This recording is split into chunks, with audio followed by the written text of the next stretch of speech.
চলো আজকে ফুল আর্ট করি। এটাকে আর্ট বলবো নাকি ক্রাফট বলবো আমি নিজেই বুঝতে পারছি না। তো এর জন্য একটি ক্যানভাসের মধ্যে ফুলের থিম অনুযায়ী আমি কিছু কালার করে নিচ্ছি। কালারগুলোকে একটি বড় ব্রাশের সাহায্যে আমি ব্লেন্ড করে নিলাম। এরপর কালারের থিম অনুযায়ী আমি সুপার গ্লে নিয়ে কিছু বল বানিয়ে নিলাম। বলগুলোকে ক্যানভাসের উপর রেখে প্রেস করে কিছুটা ফুলের শেপ দিয়ে দিলাম।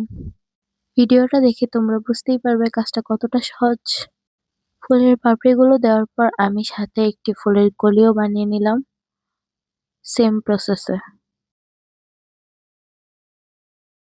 এরপর অরেঞ্জ কালারের ক্লে নিয়ে একটি বল বানিয়ে আমরা ফুলের মাঝখানে দিয়ে দিলাম।